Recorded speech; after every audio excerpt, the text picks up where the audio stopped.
And this is the judgment, that the light has come into the world, and we love darkness rather than light.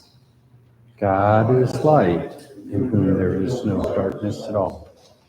For God sent his Son into the world, not to condemn the world, but that the world might be saved through him.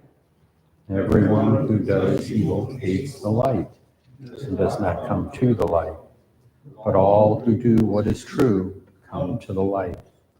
Come, let us worship in spirit and truth.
Surely he took up our infirmities and carried our sorrows.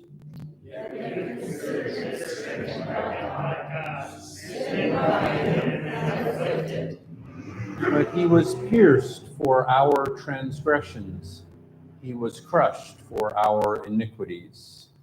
The punishment that brought us peace was upon him, and by his wounds we are healed.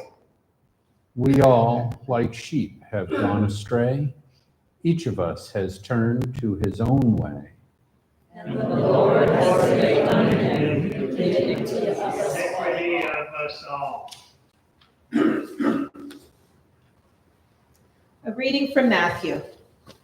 Then Jesus said to them, "You will all become deserters because of me this night. For it is written, I will strike the shepherd, and the sheep of the flock will be scattered. But after I am raised up, I will go ahead of you to Galilee." Peter said to him, "Though all become deserters because of you, I will never desert you." Jesus said to him, "Truly I tell you, this very night, before the cock crows, you will deny me 3 times. Peter said to him, "Even though I must die with you, I will not deny you." And so said all the disciples. A little later, now Peter was sitting outside in the courtyard. A servant girl came to him and said, "You also were with Jesus, the Galilean." But Peter denied it before all of them, saying, "I do not know what you are talking about." When he went out onto the porch, another servant girl saw him, and she said to the bystanders, "This man was with Jesus of Nazareth." Again, Peter denied it with an oath, "I do not know the man." And after a little while, the bystanders came up to Peter and said, "Certainly you are also one of them, for your accent betrays you." Then Peter began to curse, and he swore an oath, "I do not know the man." At that moment, the cock crowed. Then Peter remembered what Jesus had said before the cock crows, "You will deny me 3 times." And he went out and wept bitterly.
When it was evening, he took his place with the 12, and while they were eating, he said, "Truly I tell you, one of you will betray me."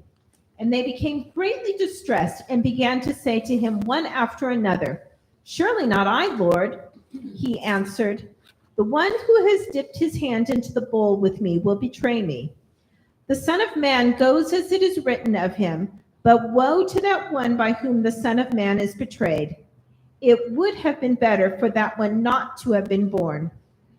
Judas, who had betrayed him, said, "Surely not I, Rabbi."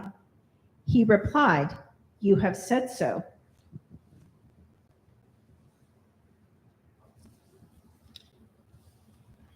Then Jesus went with them to a place called Gethsemane, and he said to his disciples, "Sit here while I go over there and pray." He took with him Peter and the two sons of Zebedee, and he began to be grieved and agitated. Then he said to them, "I am deeply grieved, even to death. Remain here and stay awake with me." And going a little further, he threw himself on the ground and he prayed, "My Father, if it is possible, let this cup pass from me. Yet not what I want, but what you want." Then Jesus came to the disciples and found them sleeping. And he said to Peter, "So you could not stay awake with me for 1 hour? Stay awake and pray that you may not come into the time of trial. The spirit is willing, but the flesh is weak." Again, Jesus went away for a second time and prayed, "My Father, if this cannot pass unless I drink it, your will be done." Again, Jesus came and found the disciples sleeping, for their eyes were heavy. So leaving them again, he went away and prayed for the third time, saying the same words. Then he came to the disciples and said to them, Are you still sleeping and taking your rest? See, the hour is at hand.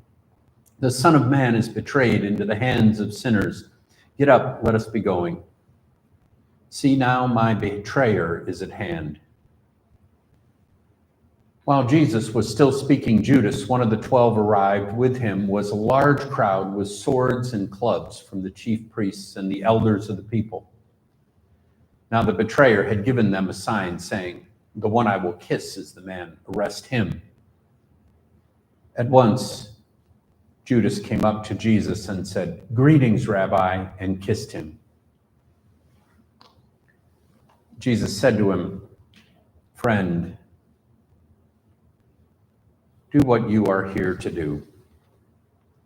Then they came and laid hands on Jesus and arrested him.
A reading from John.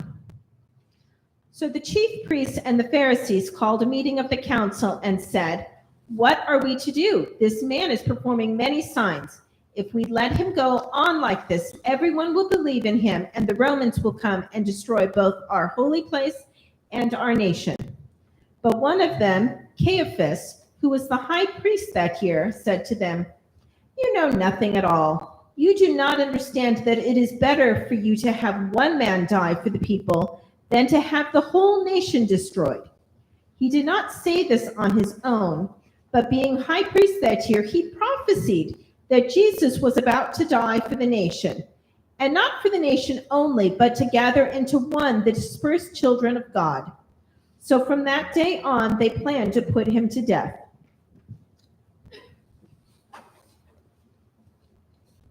And from Matthew. Now the chief priests and the whole councils were looking for false testimony against Jesus so that they might put him to death. But they found none, though many false witnesses came forward. At last, two came forward to say, "This fellow said, 'I am able to destroy the temple of God and to build it in 3 days.'" The high priest stood up and said, "Have you no answer? What is it that they testify against you?" But Jesus was silent. Then the high priest said to him, "I put you under oath before the living God. Tell us if you are the Messiah, the Son of God." Jesus said to him, "You have said so. But I tell you, From now on, you will see the Son of Man seated at the right hand of power and coming on the clouds of heaven." Then the high priest tore his clothes and said, "He has blasphemed. Why do we still need witnesses? You have now heard his blasphemy. What is your verdict?" And they answered, "He deserves death." Then they spat in his face and struck him, and some slapped him, saying, "Prophesy to us, you Messiah. Who is it that struck you?"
A reading from Luke.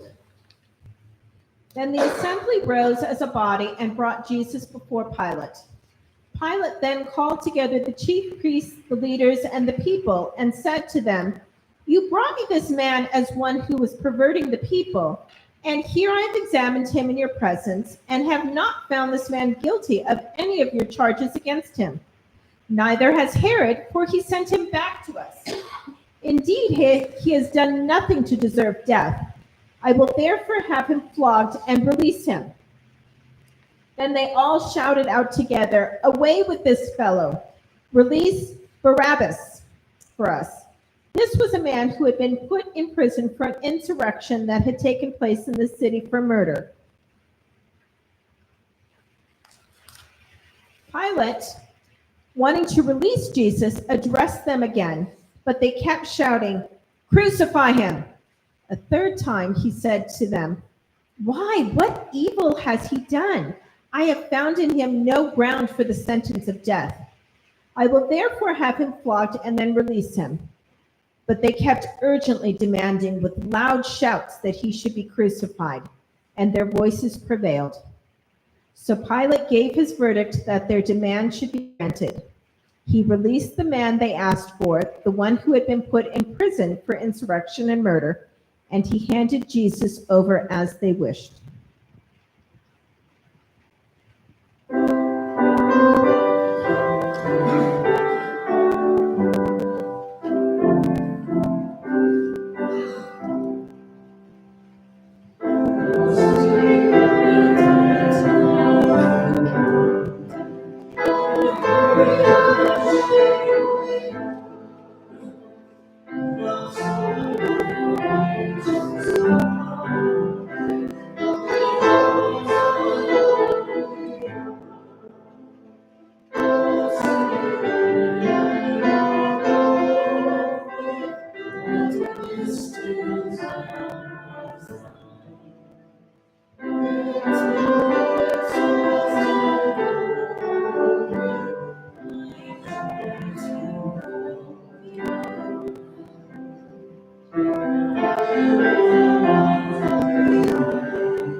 As they led Jesus away, they seized a man, Simon of Cyrene, who was coming in from the country, and they laid the cross on him and made him carry it behind Jesus.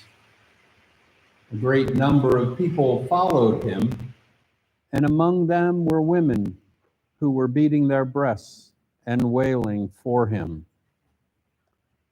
Please stand as you're able.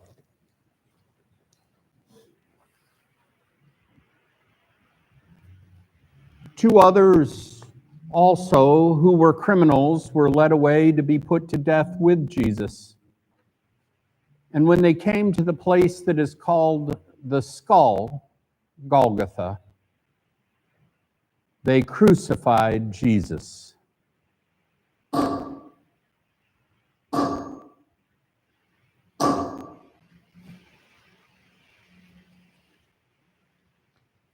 There with the criminals, one at his right and one on his left. And they cast lots to divide his clothing.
Then Jesus said, "Father, forgive them, for they do not know what they are doing."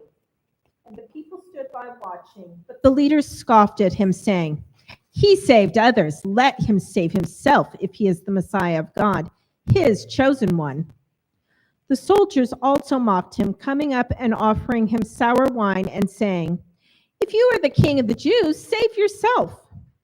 There was also an inscription over him, "This is the King of the Jews." Meanwhile, standing near the cross of Jesus were his mother and his mother's sister, Mary, the wife of Clopas, and Mary Magdalene. When Jesus saw his mother and the disciple whom he loved standing beside her, he said to his mother, "Woman, here is your son." Then he said to the disciple, "Here is your mother." And from that hour, the disciple took her into his own home. One of the criminals who were hanged there kept deriding him and saying, "Are you not the Messiah? Save yourself and us." But the other rebuked him, saying, "Do you not fear God, since you are under the same sentence of condemnation? And we indeed have been condemned justly, for we are getting what we deserve for our deeds. But this man has done nothing wrong." Then he said, "Jesus, remember me when you come into your kingdom." He replied, "Truly I tell you, today you will be with me in paradise."